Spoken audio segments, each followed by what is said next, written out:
welcome everyone. We're here to interview Miss Felicia Lemons, the Director of Strategic Initiatives at Urban Youth Alliance, specifically Bronx Connect, which is a sub-organization of Urban Youth Alliance. My name is Petra Eimiller, a Senior Marketing Manager at HSO, a global gold certified Microsoft partner, and I'm joined to interview Miss Felicia by Matthew Case, a Consulting Director also at HSO. So let's start off with a little bit about your organization, Miss Felicia, and your role. Sure. So Urban Youth Alliance was really founded by Faith Brown in the 70s, and it was established as a faith-based, community-based organization. I think in 1999, it was Urban Youth Alliance then established its first Connect program, and that would be Bronx Connect. And the focus of it was to address the youth incarceration epidemic that was impacting communities of color. Since then, our mission is simply to keep young people out of jail. We have a Manhattan Connect site, and now we've replicated into Philadelphia, which is our Philly Connect program. We traditionally do an ATI, alternative to incarceration. We now are able to service adults as well who come home from prison and they need resources. We help to stabilize them socially through case management and also through employment. And we do the same for our youth.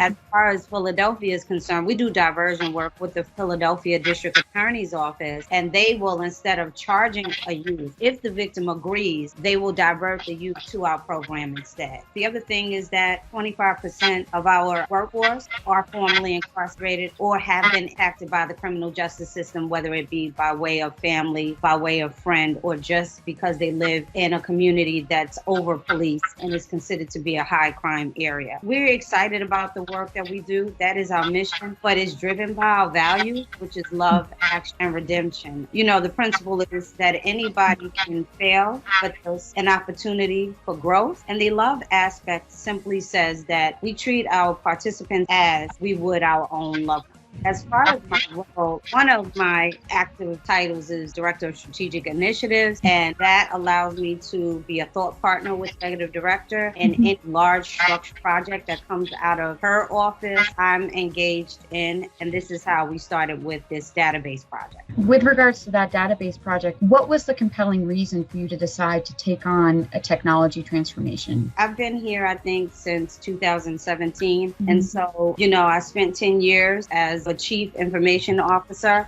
And so data was everything for me in a city agency. So when I came here to do program work, the first thing I was looking at was data and the quality of it. And so immediately I started having the conversation because I was like, everything is siloed. The data was either in paper format, Excel spreadsheets. It was siloed based on programs. And so I would say to my executive director, it's very difficult for you to really have a holistic view of the work that you're actually doing, because you're actually doing greater work than you know that you're doing because everything is so disconnected. We started brainstorming ways in which we could kind of make this happen because we were growing at a rapid rate and what we had would not have sustained where we were going. Can you then speak a little bit about how and why Microsoft and then by extension HSO? Well, it just happened organically, and it goes back to that faith piece. When you start speaking about something actively, then the universe begins to respond in a sense. For me, it's more a God sort of sense. Everything starts to attract itself to you. And so myself and Reverend Wendy, we were at a catalyst training, and I met another young lady. We were just talking about data. She started talking about the ETO system, and I said, well, this is the same problem we're having. What did you do? And then when she told me what they did, I said, oh, well, then that's where we want to go. And then they connected us with Microsoft and then HSO. Because we were vetting other consultants, but once they said they had a successful relationship with HSO and they understood how nonprofit organizations collect data and how CRMs work for nonprofit, it was just like a win-win. She sold it for me. Then we began the process of looking at what it is that we wanted to do, what sort of budget looked like, where did we ideally see ourselves going as it related to the database, or really what our future vision was and what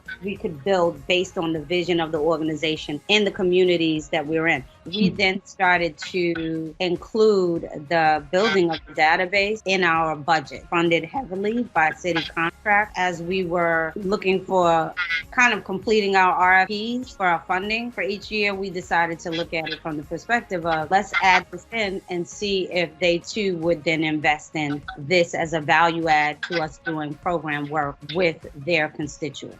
How have things changed within the organization, and what benefits are you seeing?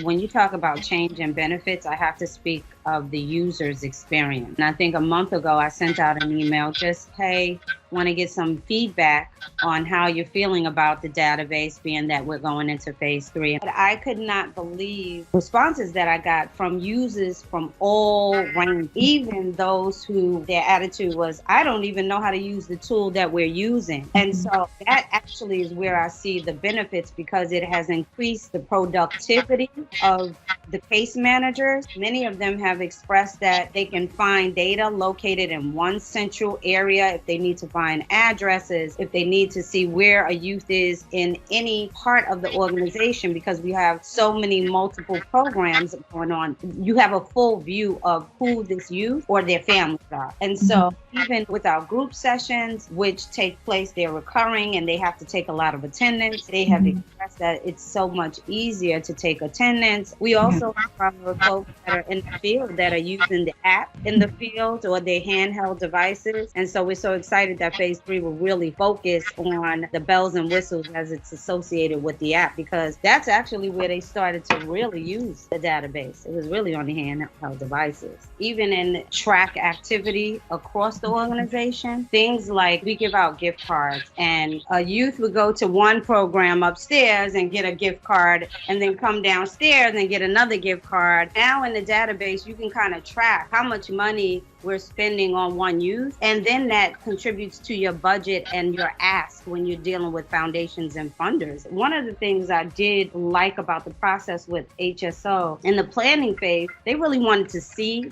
how we engage with our participants, how we engage with their families. What does the workflow look like from the moment that that person comes in and sit down with a staff? So because they understood that a lot of our work was relational and participant focused and family focused, it was easier for them to kind of build out a user-friendly, more intuitive database for us. What does Urban Youth Alliance want to do next? Phase 3, we're basically looking at how we're doing our reporting and how we can make that more efficient, automated, so that it's just simple for program directors to run report for city contractors.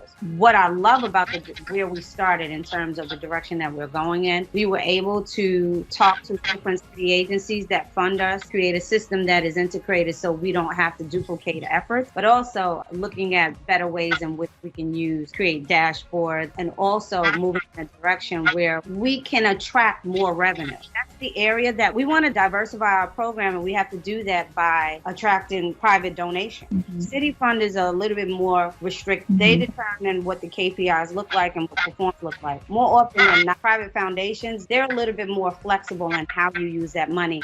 Being able to use a database that this is where we started with X amount of youth, and this is our social impact. The other thing is we want to use this data for replication research. What is the secret source as it relates to Bronx Connect, Urban Youth Alliance, and make sure we're replicating that not just in Philadelphia, but we want to also go to New York, New Jersey as well. So it will help us with our nationwide vision, I think. Is the ultimate goal to have similar Connect organizations across the country?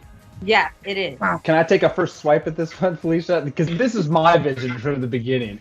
I was like, scale, scale, scale, scale. Once we have a system in place, that the whole organization can be based on that system. It makes it, for lack of a better term, a franchise approach where you can go to a new city and deploy and start up a lot quicker, because you've already got the framework that's built out in the system. You've got the reports, you've got the different roles, you've got the different jobs for the roles defined. And so it allows it to scale. And you implant a person in a city, and then you can grow organically. And so when I retire, I want to see Connect all over the country and be like, you see that, grandson? I helped build that. Miss Felicia, what makes you happiest then and most excited for the future of Urban Youth Alliance? I think it's very much aligned with what Matt is saying. Really, the vision to me is understanding. We were having this conversation with Philly Connect, and my concern was that they were starting to become tribal, because you're in Philadelphia, you're in New York, and having this conversation of, oh, it's different here. And I was like, no, this is a national vision. And what we are saying is that we want to help Black and brown youth across the country.